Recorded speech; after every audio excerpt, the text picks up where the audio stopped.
되었으므로 다 같이 조용한 기도하심으로 우리 주일 예배를 주님 앞에 드리도록 하겠습니다. 다 같이 기도합니다. 여호와께서 모세에게 말씀하여 이르시되 너는 이스라엘 자손의 온 회중에게 말하여 이르라. 너희는 거룩하라. 이는 나 여호와 너희 하나님이 거룩함이니라. 너희 각 사람은 부모를 경외하고 나의 안식일을 지키라. 나는 너희 하나님 여호와이니라. 너희는 헛된 것들에게 또 향하지 말며 너희를 위하여 신상들을 부어 만들지 말라. 나는 너희의 하나님 여호와이니라. 아멘.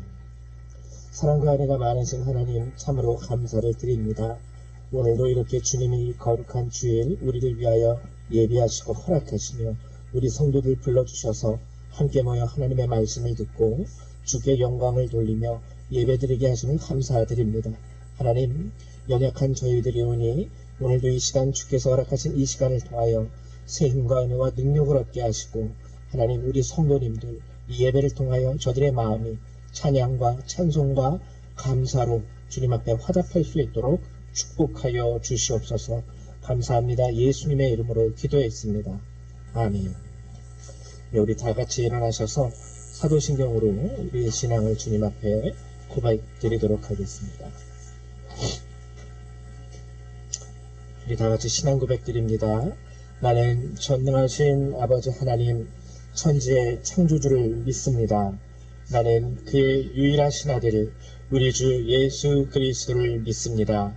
그는 성령으로 잉태되어 동정녀 마리아에게서 나시고 본디오 빌라도에게 고난을 받아 십자가에 못 박혀 죽으시고 장사된 지 사흘 만에 죽은 자 가운데서 다시 살아나셨으며 하늘에 오르시어 전능하신 아버지 하나님 우편에 앉아 계시다가 거기로부터 살아있는 자와 죽은 자를 심판하러 오십니다.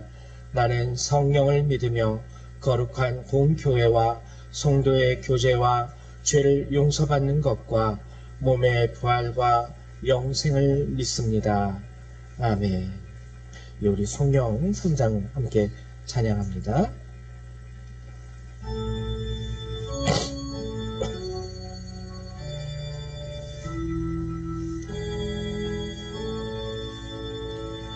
성부 성자와 성령 찬송과 영광 돌려보내세. 태초로 지금까지 또 영원 무궁토록 성삼위께 영광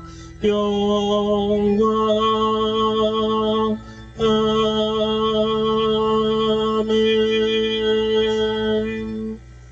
찬송가 뒤에 있는 교동문 70번 함께 교독하도록 하겠습니다. 교동문 70번입니다. 이사야 42장의 말씀입니다. 교동문 70번 이사야 42장의 말씀입니다.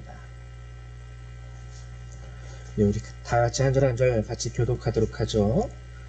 내가 붙드는 나의 종, 내 마음에 기뻐하는 자, 곧 내가 택한 사람을 보라.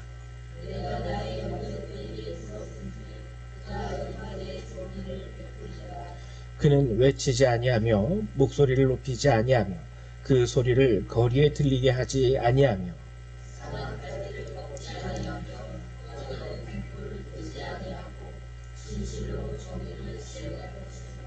그는 쇠하지 아니하며 낙담하지 아니하고 세상에 정의를 세우기에 이르리니 나 여호와가 의로 너를 불렀은즉 내가 네 손을 잡아 너를 보호하며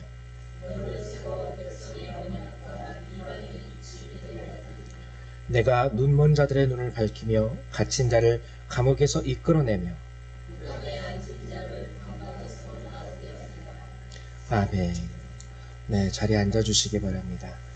우리 찬송 27장 한 번 더 찬양하도록 하겠습니다. 찬송 27장입니다.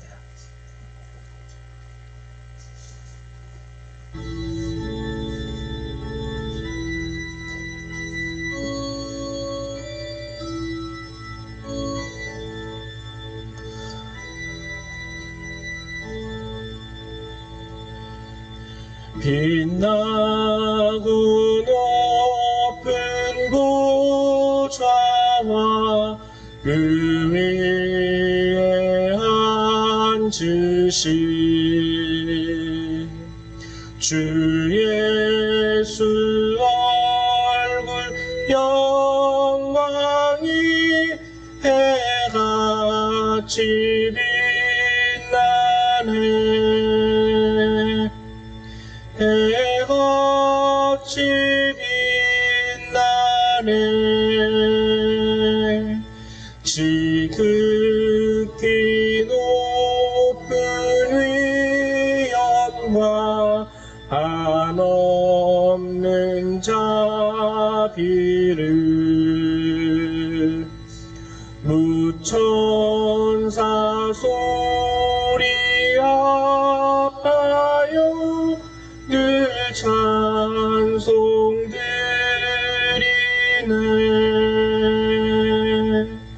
늘 찬송드리네. 영축을 나를 살리려 그 영광 떠나서 그 부끄러운 십자가 날 위해 지셨네. 날 위해 지셨네. 나 이제 생명이 있음은 주님의 은혜요. 저 사망 권세 이기니 큰 기쁨 넘치네. 큰 기쁨 넘치네. 주님의 보좌 있는데 전한 몸 이르러 그 영광 몸속 배울 때 내 기쁨 넘치리. 내 기쁨 넘치리.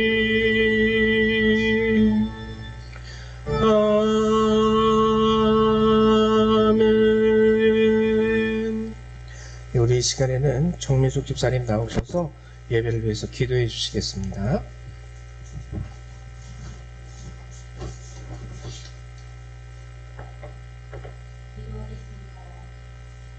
사랑의 하나님, 주님은 우리를 사랑하시사 오늘도 우리와 함께 하심을 믿으며 말씀의 양식을 주시는 주님과 함께 묵하고자 이 자리에 모이게 해주심을 감사드리며 이 예배를 주님께 드립니다. 우리 주님은 눈에 보이지 않지만 주님이 주신 말씀을 배우며 우리 살아가는 일상 속에서 주님의 손길을 느끼며 항상 주님의 잡은 손을 놓지 않고 주님과 동행하며 살아가기를 원합니다. 때로는 저희의 상황이 우리가 기도하는 방향이 아닐지라도 현실에서 겪어야만 하는 피하고 싶고 불편한 상황일지라도 우선은 먼저 기도로서 하나님의 뜻을 헤아리고 주님이 여전히 우리와 함께 하시는 감사 기도를 올릴 수 있는 마음을 허락하여 주소서. 그리고 늘 새해마다 다짐하고 결심하고 계획하는 일들이 주 뜻 안에서 이루어지게 하시고 주님께 좀 더 가까이 가고자 하는 우리의 계획과 결심도 올해는 좀 더 큰 결실을 맺게 하여 주소서. 또한 조금 있으면 새학년을 시작하게 될 우리 아이들을 위해 기도합니다. 우리 아이들의 마음에 늘 예수님이 함께 하심을 성령의 힘으로 잊지 않게 하여 주시고 어떠한 상황이나 어느 자리에서나 하나님이 너무나 사랑하시는 소중한 자녀임을 잊지 말고 하나님이 주신 능력과 사랑의 마음을 성실과 노력으로 주님 위한 일을 하는 데 쓰여지게 하여 주소서.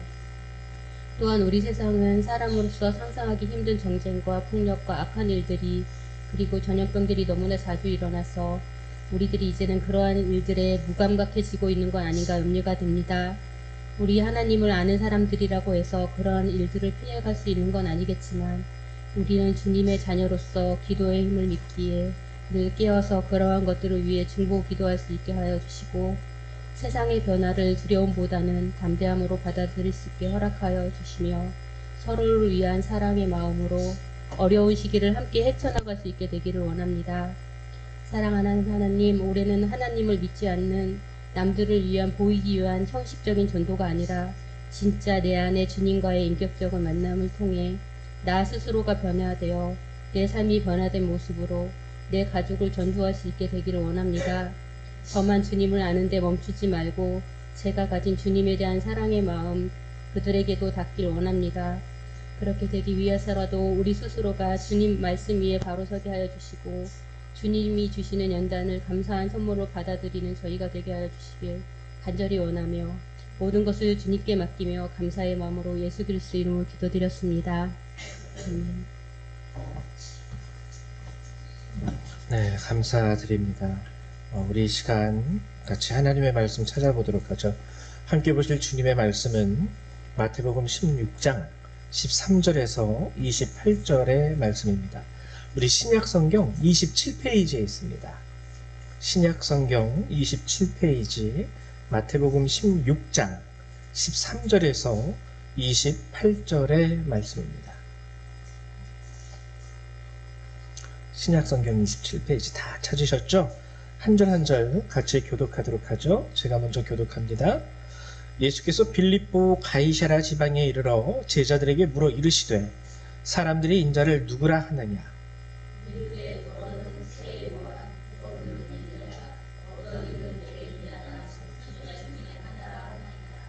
이르시되 너희는 나를 누구라 하느냐?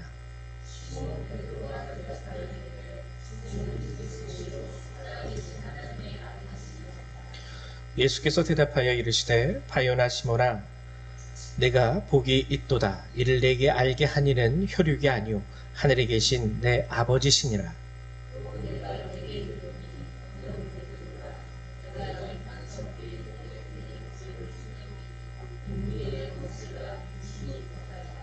내가 천국 열쇠를 내게 주리니 내가 땅에서 무엇이든지 매면 하늘에서도 매일 것이요 내가 땅에서 무엇이든지 풀면 하늘에서도 풀리리라 하시고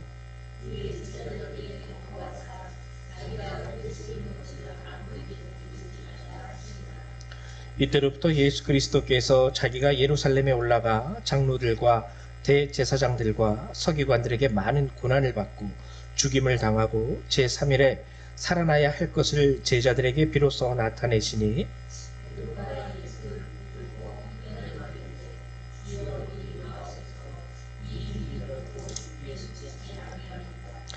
예수께서 돌이키시며 베드로에게 이르시되 사탄아 내 뒤로 물러가라. 너는 나를 넘어지게 하는 자로다. 내가 하나님의 일을 생각하지 아니하고 도리어 사람의 일을 생각하는도다 하시고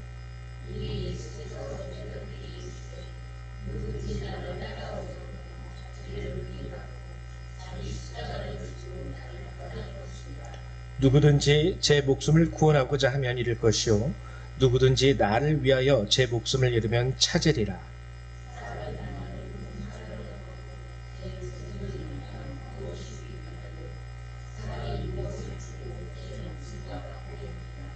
인자가 아버지의 영광으로 그 천사들과 함께 오리니 그때에 각 사람이 행한 대로 갚으리라.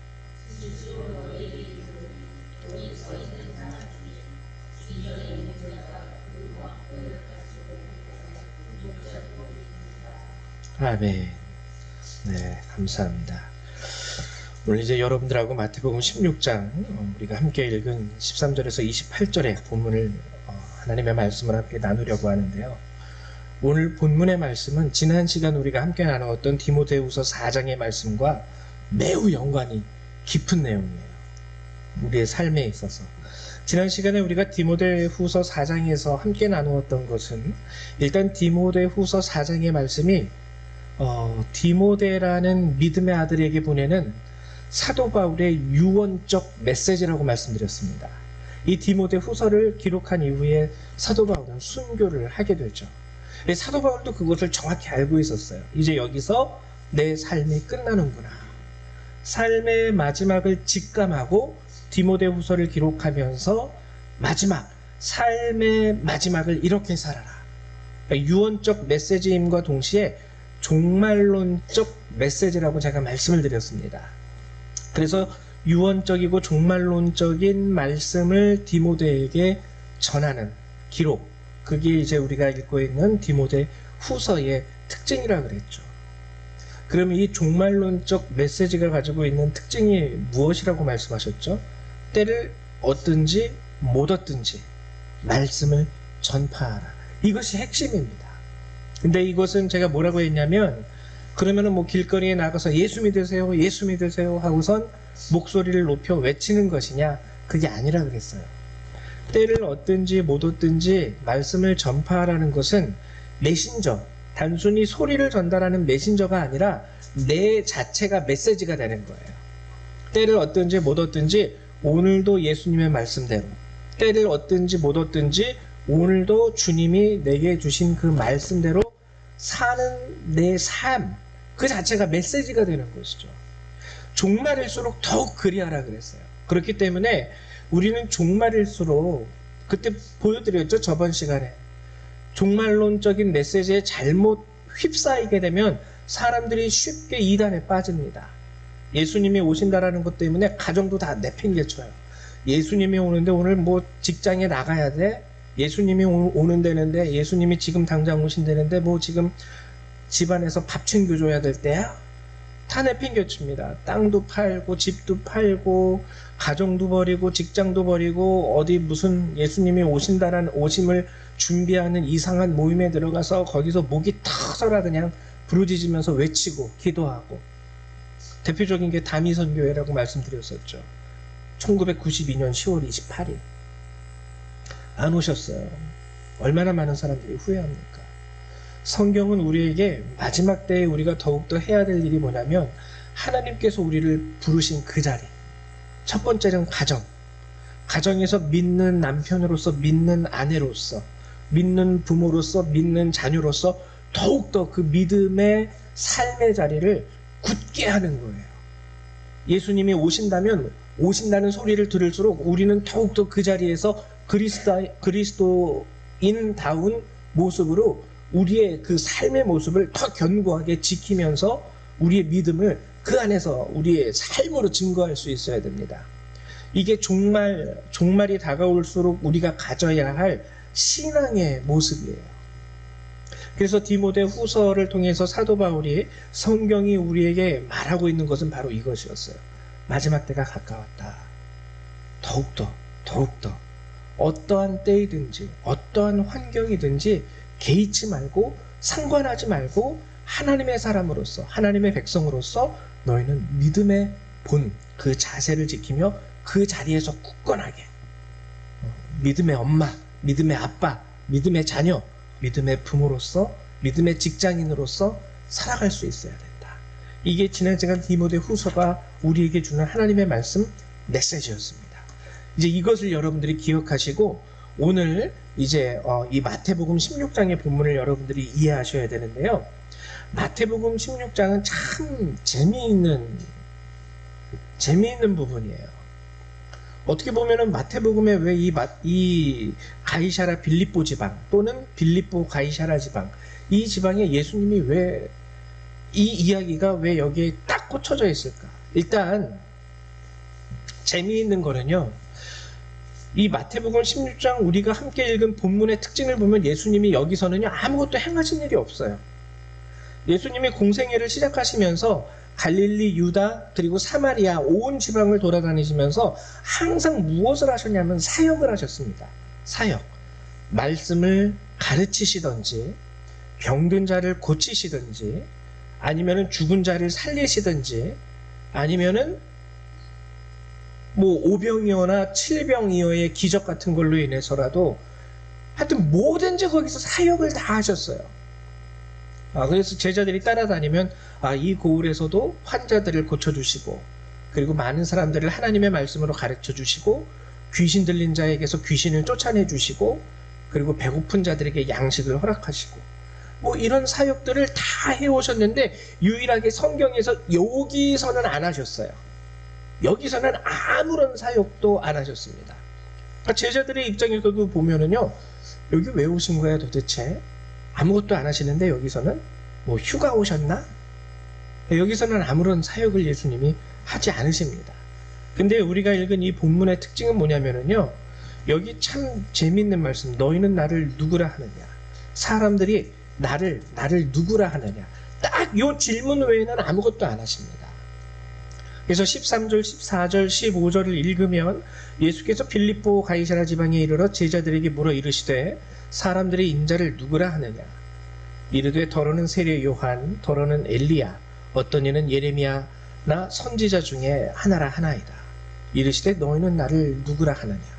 딱 요 질문 외에는요, 예수님의 하신 말씀, 하신 일이 전혀 없는 곳이 가이사라 빌립보라는 지방입니다. 그러면 이 가이사라 빌립보는 왜 예수님이 여긴 도대체 왜 가신 걸까? 단순히 이 질문 하나 하려고요? 여러분, 이 질문은요, 아무 데서나 할 수 있잖아요. 꼭 여기 와서 이 질문을 해야 됐나?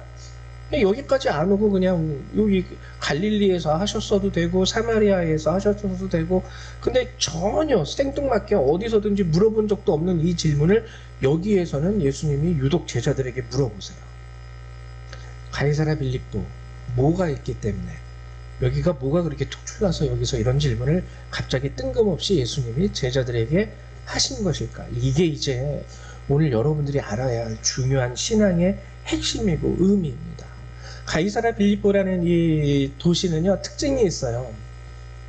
그 헤롯의 셋째 아들, 제가 안경을 좀 끼고 할게요.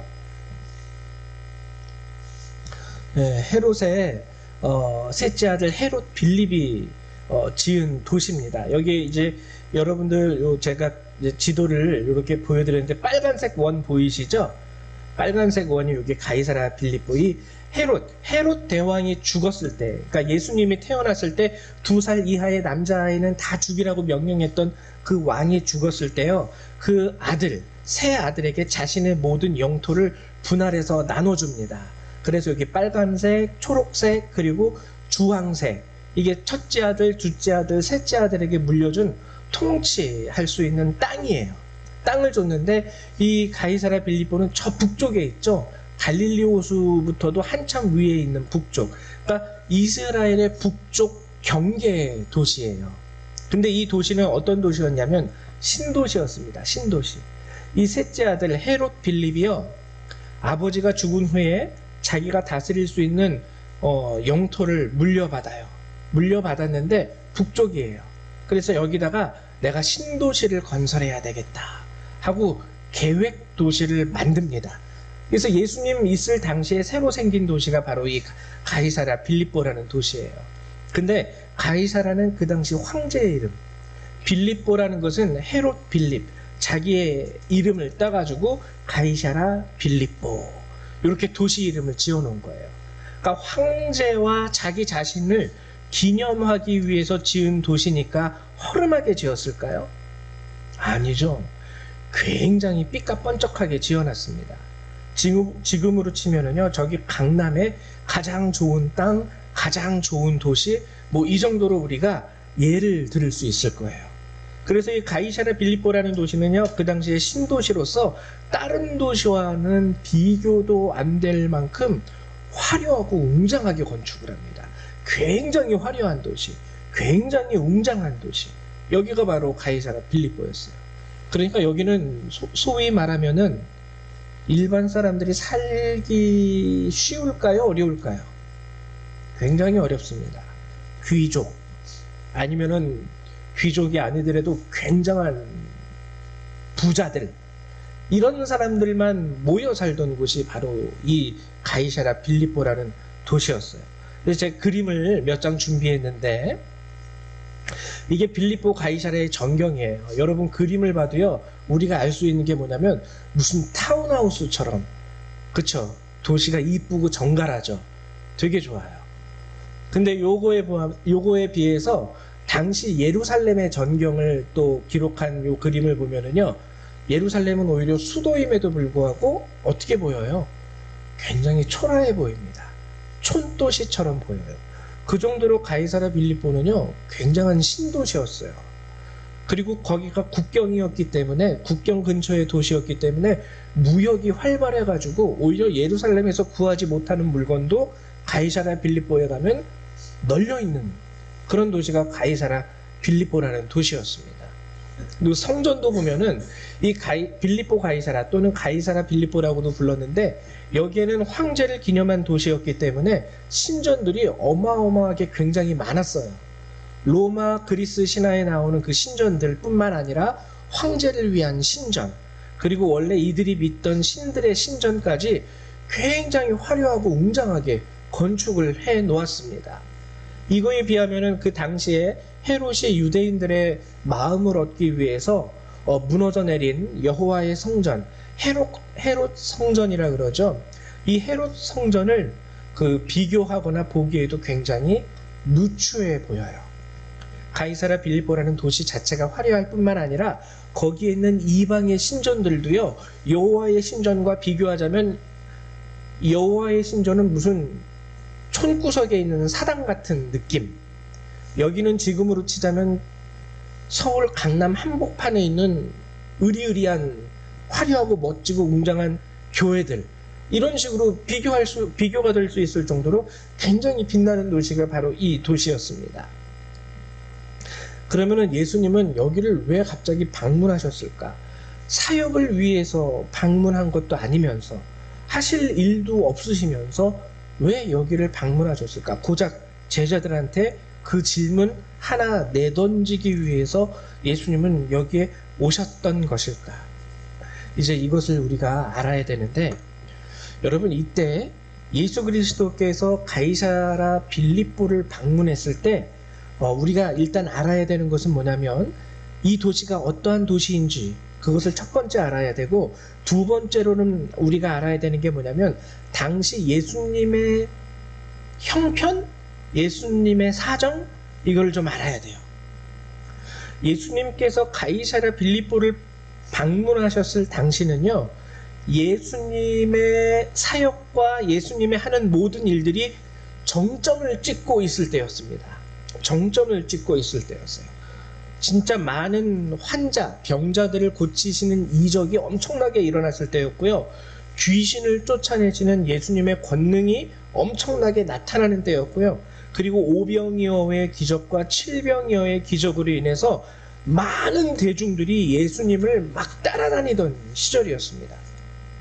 그냥 그 동네뿐만 아니라 온 그 이스라엘 땅에서 예수의 소문을 듣고요, 많은 사람들이 예수님을 만나기 위해서 찾아오던 시대가 바로 그때였어요.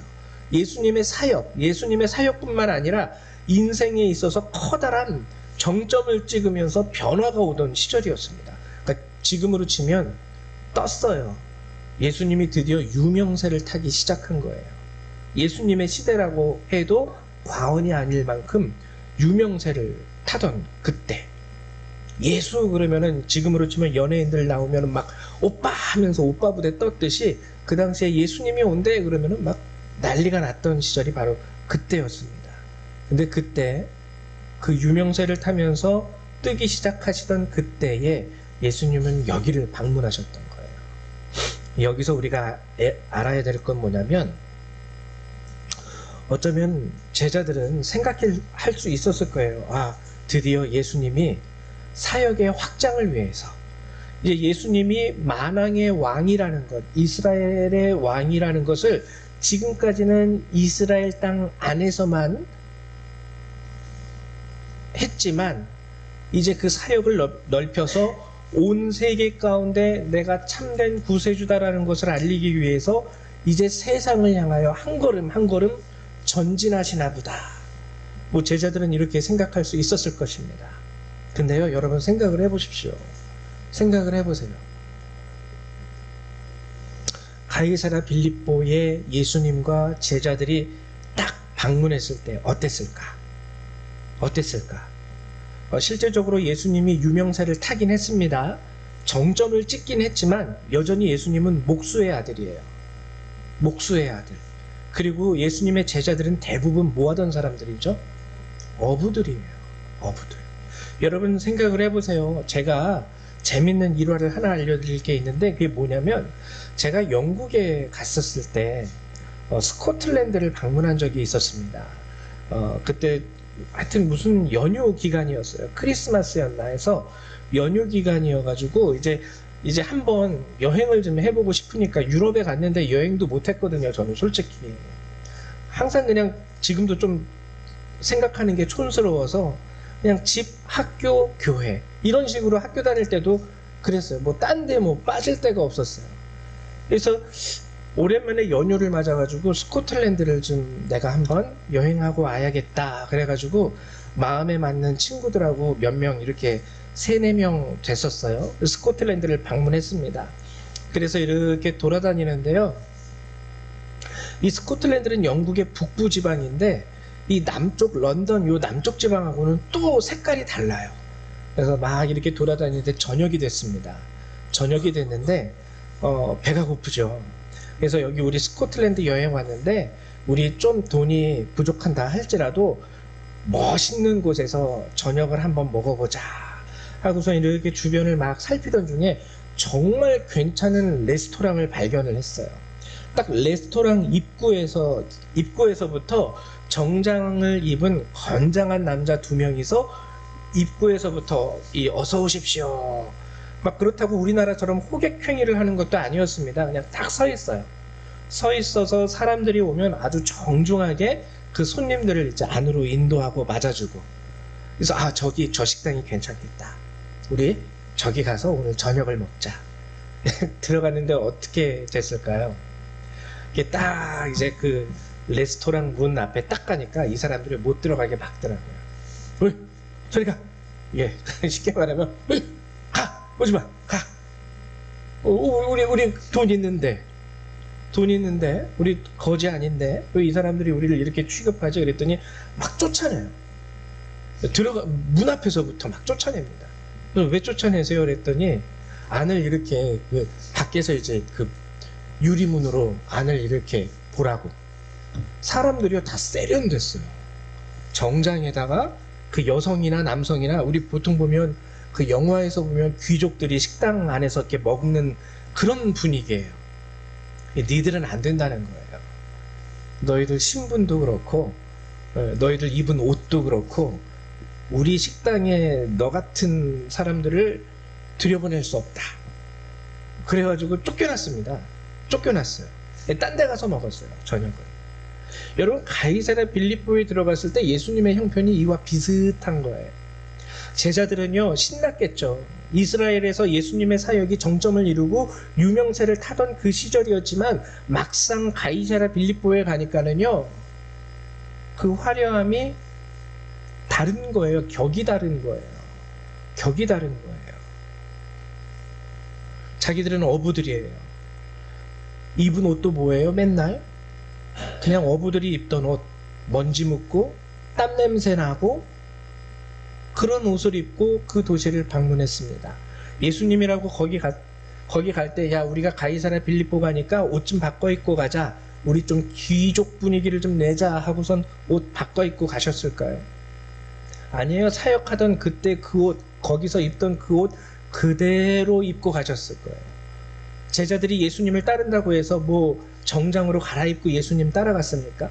어부들이 입던 평상시 그 옷을 그대로 입고 예수님을 따라다니면서 공생이 3년을 살았어요. 그러니까 쉽게 말하면 가이사랴 빌립보에 가니까 자기들은 뭐처럼 보였을까요? 제가 영국에서 그 식당에서 쫓겨날 당시에 느꼈던 거랑 똑같은, 여기는 우리가 들어갈 수 있는 그런 격의 식당이 아니구나.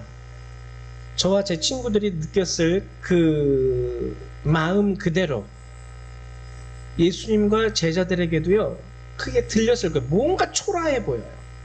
뭔가 격이 다른 도시네. 여기는 지금껏 우리가 이스라엘 가운데서 돌아다녔던 그런 곳이 아니네. 여긴 또 딴 세상이네. 이걸 느꼈을 거예요. 초라해 보이고, 예루살렘 안에서는 놀라웠던 예수님의 모습이 그 사람들이 걸어가는 사람들의 모습과 예수님을 보니까 이건 뭐 어디서 굴러 들어온 그지야, 막 이런 것처럼 스스로를 느낄 수 있는 상황이 됐다라는 거죠. 그때 예수님은 물어보신 겁니다. 사람들이 나를 누구라 하느냐? 누구라 하느냐? 얼버무리다가 뭐 선지자들 중에 한 명, 뭐 세례 요한, 뭐 이렇게 얘기하는 것 같아요. 예수님이 여기서 이제 정점을 찍으시죠. 너희는 나를 누구라 하느냐? 여러분, 이 질문은 뭐냐면은 니들 보기에 나는 어떠니? 나는 너희들에게 누구니? 이거하고 똑같아요. 옛날에 제가 그 젊었을 때 뉴스를 한번 본 적이 있습니다. 뉴스를 한번 본 적이 있는데 거기서 참 마음 아픈 일화가 들은 적이 있는데, 뭐냐면 어떤 한 학생이 명문대를 다녀요. 명문대를 다니는데 아버지는 그 명문대학에서 그 청소 노동자로 이제 일을 하고 계시는 거죠. 그 명문대니까 또래 친구들의 가정은 다 좀 뭐라 그러면은 좀 그래도 금수저 집안들이에요. 금수저 집안. 근데 나는 개천에서 용난 거예요. 쉽게 말하면 집안은 흙수저인데 그나마 좀 애가 뛰어나가지고 이 명문대에 진학할 수 있었어요. 근데 내가 다니는 그 학교에서 아버지가 청소 노동자, 환경미화원으로 일을 하니까 얘가 스스로 약간 아빠를 볼 때마다 창피함을 느끼는 거예요. 창피함을. 그래서 아빠가 지나가면은 이렇게 돌아갑니다. 마주치지 않으려고. 여러분, 예수님의 제자들도요, 그 마음을 느낄 수 있었을 거예요. 우리가 볼 때도 그지같이 보이는데 이거 어떡하지? 여기서 빨리 그냥 나갔으면 좋겠는데, 이런 마음이 있었을 거예요. 여러분, 이 질문을 오늘 예수님은 저와 여러분들에게도 동일하게 하신다는 거죠. 여러분 보세요. 제가 요 그림 보이십니까? 보면은 여기서 베드로가 주는 그리스도시요 살아계신 하나님의 아들입니다. 너희는 나를 누구라 하느냐라고 주님이 질문하셨을 때 베드로가 딱 주는 그리스도시요 살아계신 하나님의 아들이십니다 라고 대답을 하죠. 그때 예수님이 베드로에게 천국의 열쇠를 주십니다. 그래서 이 그림을 보면은요, 요 예수님하고 요 보이세요? 요 열쇠? 요게 열쇠. 이제 베드로에게, 그 고백을 한 베드로에게 이 열쇠를 주는 성화인데요. 여러분, 제가 오늘 여러분들에게 보여드릴 거는 뭐냐면 이 모습을 보지 마시고요, 요 배경을 한번 보세요. 배경 어때요? 굉장히 화려하죠. 여러분, 한번 시간이 되시면 집에 가셔서 예수님 성화를 한번 찾아보십시오. 인터넷에다가 예수님 성화. 예수님에 대한 성화가 급격하게 발달될 수 있었던 이유는 옛날에는 이 성경을 사제들도 건들지 못했어요. 성경을 거룩한 하나님의 말씀이라는 뜻이 있었기 때문에 사제들, 쉽게 말하면 목사들도요, 성경을 펼친다라는 게 되게 불경스럽게 여겼었습니다. 그래서 성경을 라틴어로 기록했는데 목사님들이 그 어려운 라틴어도 잘 몰랐었을 뿐만 아니라 알았어도 성경을 펼쳐서 읽는다라는 그것을요, 굉장히 거룩하게, 너무너무 거룩하게 생각했기 때문에 성경을 펼쳐서 읽는 것 자체가 불경스럽게 여겨졌었어요. 그렇기 때문에 예수님을 전해야 되는데, 예수님의 메시지를 전해야 되는데 라틴어기 때문에 성경은 잘 모르겠고, 내가 성경을 알아도 이 성경책을 펼쳐서 자세히 하나님의 말씀을 읽는다는 것이 불경죄처럼 여겨졌기 때문에, 그렇기 때문에 그 당시에 성화를 많이 사용했습니다. 예수님이 태어났을 때 말구유에서 태어났다는 내용을 알려주기 위해서 말구유에서 태어난 예수님의 모습을 성화로 그리고요, 십자가에 이렇게 돌아가셨다 해서 십자가에 성화 그리고요, 그리고 예수님의 사역도 산상수훈, 산에 올라가서 이렇게 하셨다, 그리고 어부들을 부르셨다. 그래서 예수님 생애에 대한 성화를 보면 부활 이런 거 빼고 진짜 예수님 사역, 사역에 대한 성화를 보면 그 배경이 다 어디냐면 바닷가 물고기 잡는데, 말구유, 예수님 태어났을 때, 그리고 산에서 제자들을 가리키는 모습, 그리고 허름한 집에 들어가셔서 그 사람들을 고쳐주고 병 고치는 모습. 그러니까 배경이 다 허름해요. 배경이 다 무슨 촌동네예요. 허름한 곳. 근데 유독 예수님의 성화 가운데에서 이 가이사랴 빌립보에서 베드로에게 천국의 열쇠를 이렇게 전해주셨다라는 내용을 기록한 성화는요, 배경이 굉장히 화려합니다. 다른 성화와 비교해서. 이게 특징이었어요. 이게 특징. 근데 여러분, 이제 제가 여러분들에게 드리고 싶은 질문은 뭐냐면, 때마침 설이에요. 가족들을 다 만나셨을 겁니다.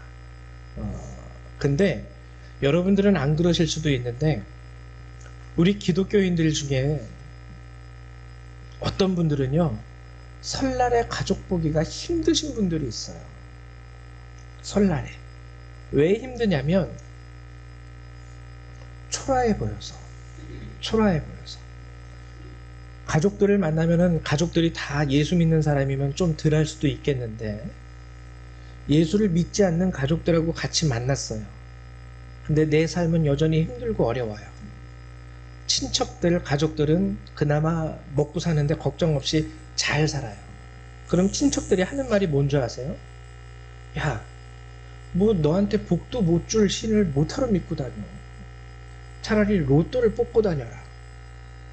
그러니까는 내가 뭐 잘못한 거 없는데도 예수를 믿는다라는 게 어떻게 보면 조롱받을 수 있는 상황이에요. 내가 그 사람에게 딱히 잘못한 거 없는데 그냥 그 사람들은 좀 먹고 사는 것에 있어서 당당하고, 예수를 믿고 사는 나는 오늘 내 삶의 고난의 길을 걷고 있고, 그러면 그 사람들은 쉽게 판단합니다. 야, 차라리 그 복도 주지 못하는 예수를 못하러 믿고 다녀. 오히려 예수 믿으면 돈 내야 되잖아. 차라리 나 같은 예수 안 믿겠다. 그 돈 가지고 저 로또 복권 하나 뽑겠다. 뭐 이렇게 말할 수 있는 상황이 된다는 거죠. 그런 가족을 만나면 불편합니다. 마음에 속이 쓰리게 돼요. 예수님, 주님이 살아계신다는 거 알겠는데, 하나님, 적어도 내가 가족들과 만나는 이 자리에서 내가 좀 조롱받지 않게 좀 도와주세요. 저 사람들이 예수 못하러 믿냐고 자꾸 저한테 그러는데 대답할 말이 없습니다. 실제로 힘들고 어려우니까. 예수를 안 믿는 저들이 예수를 믿는 나보다 겉으로 눈으로 볼 때 정말 더 많은 복을 누리면서 사는 것처럼 보이니까. 가이사랴 빌립보에서 예수님이 제자들과 함께 느낀 게 바로 이런 감정이었다는 거죠. 우리 예수님 위대한 줄 알았는데 막상 세상의 가장 중심이 되는 한 복판, 여기 가이사랴 빌립보에서 보니까 예수를 믿는다는 게 상대적으로 초라해 보여요. 예수를 믿을 바에 차라리 여기서 허드렛 일이라도 해. 그게 더 돈도 잘 벌고 여기서 더 부자 될 수 있고 그게 더 네 삶에 더 안정적인 삶의 자리를 제공할 수 있어. 이렇게 얘기할 수 있다라는 거죠. 바로 이 부분이에요. 이것 때문에 예수님은 가이사랴 빌립보에 제자들을 데리고 가셨던 겁니다. 그리고 물어보신 거예요. 내가 어떻게 보이니? 지금 여기 너희들이 서 있는 이 도시에서 나를 믿는다는 게 어떻게 느껴지니? 나를 믿고 살아가는 너희 자신들의 삶은 어떻게 보여지니? 예수님은 딱 그거를 콕 집어서 제자들에게 말씀하고 계신 것이죠. 여러분들은 살면서 그런 경험 해보신 적 없습니까? 요즘에는요, 꼭 그렇지 않아도요, 예수를 믿는다라는 게 이상하게 사회적으로 어떻게 조금 뭐 내가 잘못한 게 없는데도 예수를 믿는다 그러면 사람들이 색안경 끼고 보는 세상이 됐어요. 교회 다녀? 교회는 왜 다녀? 못하러? 뭐하게? 그냥 주일날 쉬지. 열심히 힘들게 돈 벌어가지고 또 11조라고 또 하나님이라고 갖다 바치고 좀 뭐하는 짓인지 모르겠어. 그렇다고 요즘에 교회들이 뭐 사람들 앞에 선한 영향력 많이 상실했죠. 네, 여러분 그럼에도 불구하고요. 주님이 말씀하셨죠. 디모데후서 4장에서 때를 얻든지 못 얻든지 이 말씀은 지금 예수를 믿는다는 것 때문에 너희가 욕을 먹는 세상이 되었든지 아니든지 예수를 믿는다는 것 때문에 사람들로부터 조롱받게 되든지 안 되든지 너는 하나님께서 너를 부른 그 자리에서 그 자리가 가이사랴 빌립보와 같이 화려한 자리고 너를 초라하게 만드는 자리라 할지라도 거기서 말씀을 전파하라. 내 말씀대로 살아라. 주님이 근데요 딱 이것만 우리에게 요구하신 것이 아닙니다. 성경을 보면 베드로가 16절에 고백을 합니다. 주는 그리스도시요 살아계신 하나님의 아들이십니다. 이때 주님은 베드로에게 천국의 열쇠를 주세요. 그러면 사신 말씀이 19절의 말씀인데 내가 땅에서 무엇이든지 매면 하늘에서도 매일 것이요 내가 땅에서 무엇이든지 풀면 하늘에서도 풀리리라. 이 굉장한 말씀입니다. 이건 우리에게 권세를 주셨다는 뜻이에요. 권세.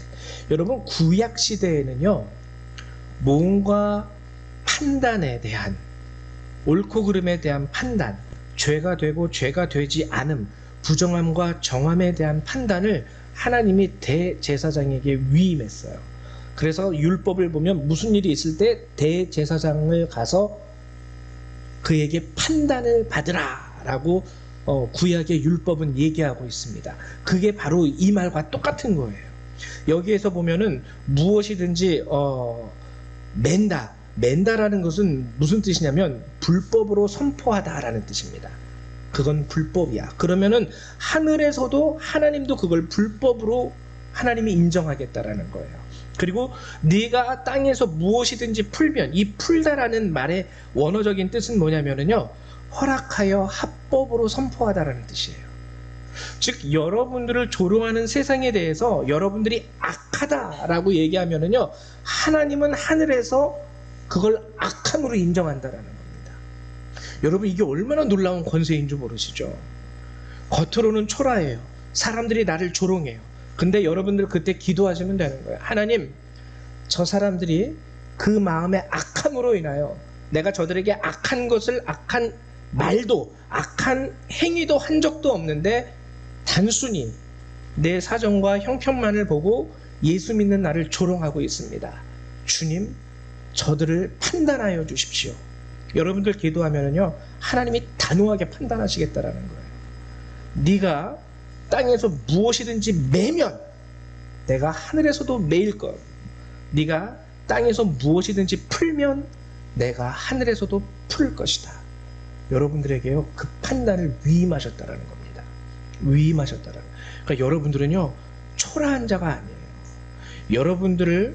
여러분들의 겉모습만 보고 여러분들이 믿는 신앙과 여러분들이 섬기는 예수에 대해서 조롱하는 그 자들은요 절대로 안심할 수 없게 됩니다. 하나님이 가만 놔두시지 않겠다라는 뜻이에요.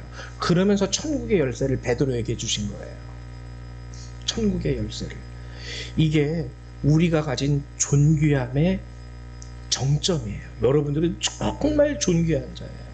여러분들의 마음을 상하게 하는 자들은 반드시 벌을 받게 될 겁니다.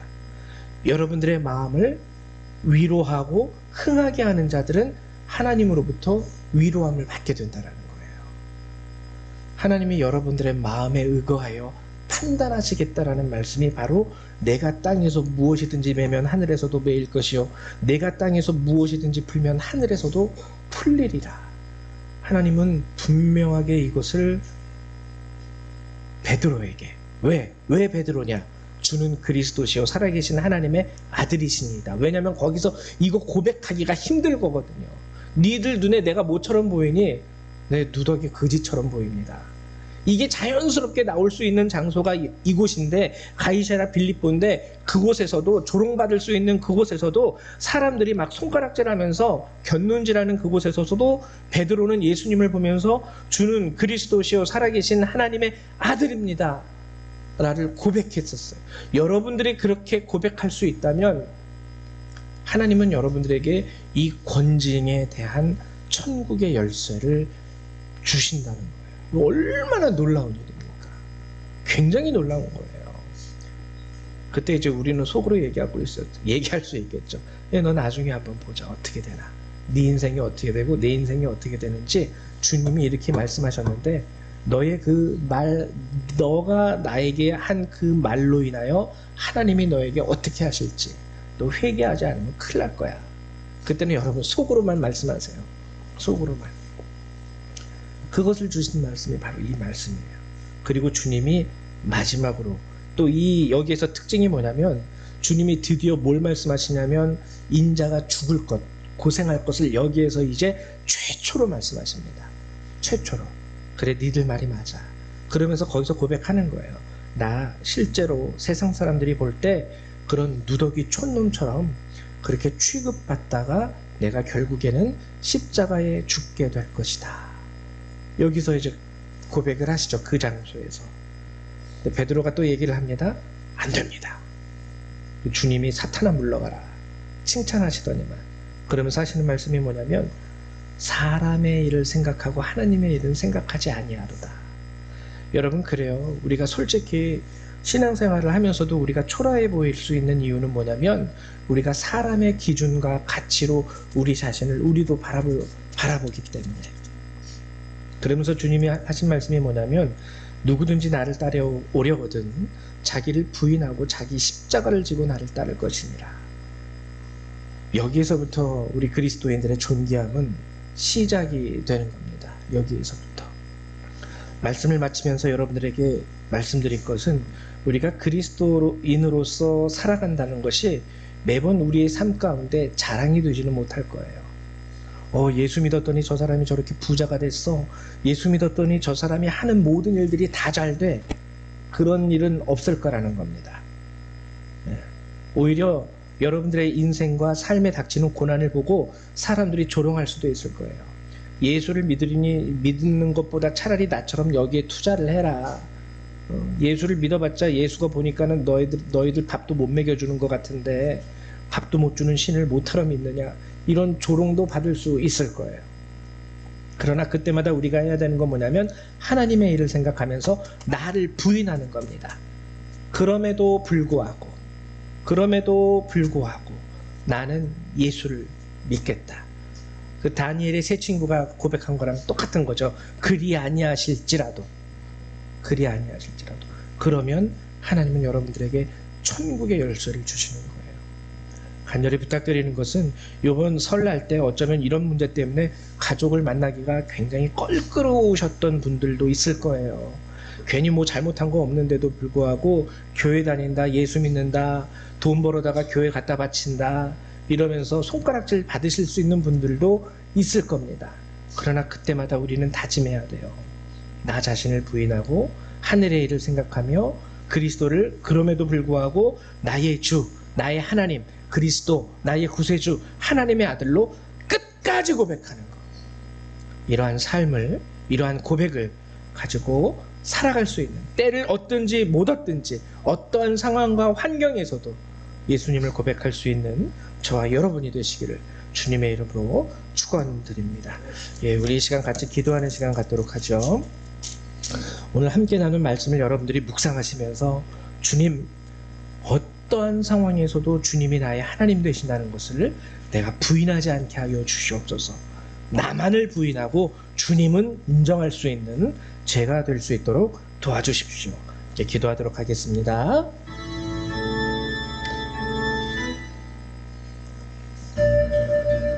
사랑과 은혜가 많으신 하나님, 참으로 감사를 드립니다. 오늘도 우리 성도님들을 이렇게 불러주시고 모아주셔서 함께 하나님의 말씀을 나누고, 정말 그 안에서 하나님 참된 우리의 신앙과 정말 주님이 보시기에 소중한 그 삶의 모습이 무엇인지를 다시 한번 깨달을 수 있도록 허락해 주심을 감사드립니다. 때로는 하나님, 우리 삶의 여러 가지 어려움으로 인하여, 하나님 내 육신의 아픔으로 인하여, 하나님 환경으로 인하여, 예수를 믿는 것으로 인하여 더욱더 조롱받을 때가 있지만, 주님은 자기를 부인하고 여전히 그럼에도 불구하고 예수를 고백하는 자들에게 천국의 열쇠를 맡기시고 권징의 권세를 허락하시는 줄 믿습니다. 하나님, 오늘 이 자리에 참석한 주의 백성들을 위로하여 주시옵소서. 예수를 믿는 것으로 인하여 하나님 조롱받을 수 있음에도 불구하고 그 예수를 부인하지 않는 우리 성도들을 하나님 축복하여 주시옵소서.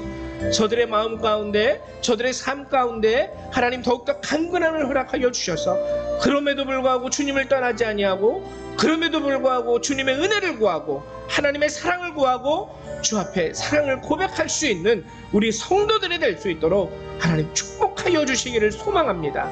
하나님, 저들의 형편과 저들의 사정과 어려움을 아시는 줄 믿습니다. 한 분 한 분 찾아가 주시고 그들의 마음 가운데 아버지 가슴을 치며 기도하는 그 기도의 모든 제목들을 주께서들로 응답하여 주시며 하나님, 저들의 삶 가운데 이제는 감사와 기쁨과 만족으로 하나님께 올려드리는 찬송이 넘칠 수 있도록 하나님 함께하여 주시옵소서. 이 시간도 우리의 기도를 들으시고 함께 하실 줄 믿습니다. 주 예수님의 이름으로 기도했습니다. 아멘.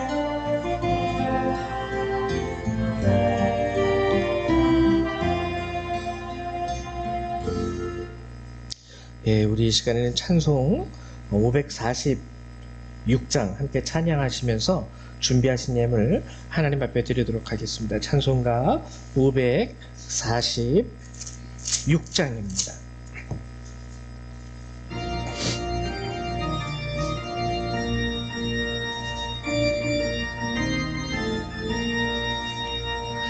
주님 약속하신 말씀 위에서 영원토록 주를 찬송하리라.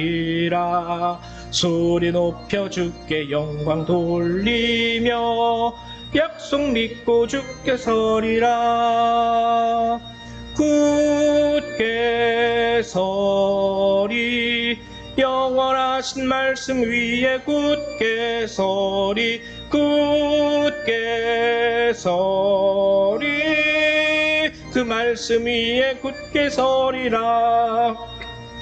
주님 약속하신 말씀 위에서 세상 염려 내게 엄습할 때에 용감하게 힘써 싸워 이기며 굳게 서리라.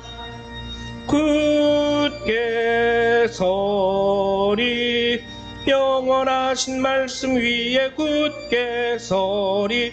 굳게 서리, 그 말씀 위에 굳게 서리라. 주님 약속하신 말씀 위에서 영원하신 주의 사랑이 밉고 성령으로 힘써 싸워 이기며 약속 믿고 굳게 서리라. 굳게 서리, 영원하신 말씀 위에 굳게 서리. 굳게 서리, 그 말씀 위에 굳게 서리라. 주님 약속하신 말씀 위에서 성령 인도하는 대로 행하며 주님 품에 항상 안식 얻으며 약속 믿고 굳게 서리라. 굳게 서리, 영원하신 말씀 위에 굳게 서리. 굳게 서리, 그 말씀 위에 굳게 서리라. 아멘. 잠깐 기도합니다. 사랑과 은혜가 많으신 하나님, 감사드립니다. 하나님, 오늘도 이 거룩한 주일을 맞이하여 우리 성도님들 이렇게 함께할 수 있도록 이 자리를 허락해 주시고 이 예배를 허락해 주심을 감사드립니다. 하나님, 오늘 주께서 우리에게 주신 말씀처럼 하나님, 우리 성도님들이 스스로 다짐하고 다시금 결단해서 하나님, 어떠한 상황에서라도 어떠한 환경에서라도 주님을 그리스도시요 살아계신 하나님의 아들로서 고백할 수 있는 믿음의 성도들이 될 수 있도록 축복하여 주시옵소서. 또한 저들의 형편과 사정을 주께서 아시는 줄 믿습니다. 하나님의 백성된 자들의 모든 삶을 주께서 주관하시고 인도하시는 줄 믿습니다. 원하옵기는 하나님 주께 믿음을 고백하는 자녀들에게 하나님 은혜와 축복을 더하시사 저들로 아프지 않게 하시고 굶지 않게 하시고 하나님 그 모든 어려움 가운데서도 능히 주님의 도움으로 일어설 수 있도록 하나님 하늘에서부터 주의 은혜와 도움을 허락하여 주시옵소서. 오늘도 우리 성도님들 감사한 마음으로 주 앞에 이 예물을 내어드립니다. 하나님 우리는 알지 못해도 주님은 모든 순간 우리의 삶을 이끌어 주시고 모든 어려움에서 건져내실 줄 믿습니다. 하나님 감사의 예물을 또한 받아주시고 하나님 주께서 명하신 11조의 예물을 받아주시사 하나님 저들이 드리는 것 가운데 또한 복을 허락하여 주시고 이 예물이 주님 앞에 온전히 쓰임받을 수 있도록 축복하여 주시옵소서. 감사합니다. 주 예수님의 이름으로 기도했습니다. 아멘. 네, 감사드립니다. 교회 소식을 알려드리도록 하죠. 일단 여러분 설이 어제였죠. 예, 새해 복 많이 받으십시오. 여러분들 만나는 모든 가족들과의 교제 가운데서도 여러분들이 증인의 역할을 감당하셨을 줄 믿습니다. 수고 많이 하셨어요. 이제 돌아오는 14일 수요일부터 사순절이 시작이 됩니다. 여러분 경건한 마음으로 주님의 고난을 묵상하며 동행하는 그 사순절 절기 되시기를 부탁드립니다. 원래 오늘 예배 후에 잠깐 여선교회 회원들 남아서 여선교회 헌신 예배를 위한 모임을 좀 가지려고 했는데 설 연휴 기간이라서 그런지 많이 못 오셨어요. 그래서 다음 주에 예배 후에 잠시 남아서 언제 헌신 예배를 어떻게 드릴지에 대해서 잠깐 논의해 주셨으면 합니다. 예, 그리고 2월 25일 주일이죠. 오후 3시에 포천감리교회에서 포천 지방회가 실시됩니다. 시간이 되시는 분들은 함께 참석해 주셔도 감사드리겠습니다. 예, 그 외 다른 사항들은 여러분 주보를 참조해 주시기 바랍니다. 우리 다 같이 일어나셔서 찬송 1장 함께 찬양하시고 축도로 예배를 마치도록 하죠.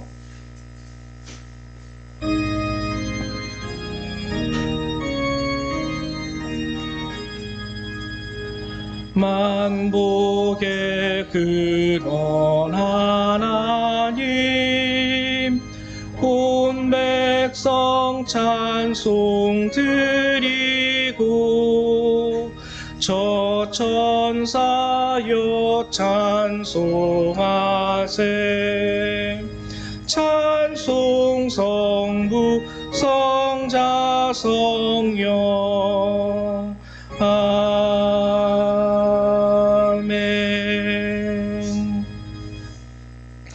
사랑하는 주님, 이제 오늘 우리가 이 예배를 마치고 주께서 우리에게 허락하신 우리 삶의 자리로 돌아갑니다. 어떤 성도님들은 그 삶의 자리에서 예수를 믿음으로 인하여 하나님 더욱더 조롱받을 수도 있을 것이고 스스로가 보기에도 초라하고 누추한 자신의 모습으로 예수를 믿는다는 그 고백을 입 밖으로 꺼내기 힘드신 분들도 있는 줄 압니다. 그러나 주님, 저들에게 믿음과 은혜와 능력을 더하여 주셔서 어떠한 상황 가운데서라도 그 자리에서 하나님 주를 그리스도로 고백할 수 있는 담대함과 믿음을 허락하여 주시옵소서. 이제 이 예배를 마치고 돌아가는 모든 그리스도의 백성들, 그들의 삶과 머리 위에 하나님의 은혜와 예수 그리스도의 사랑과 성령의 능력이 늘 함께하여 주시기를 성부, 성자, 성령 하나님의 이름으로 간절히 축원하옵나이다. 아멘. 할렐루야. 감사합니다. 예배를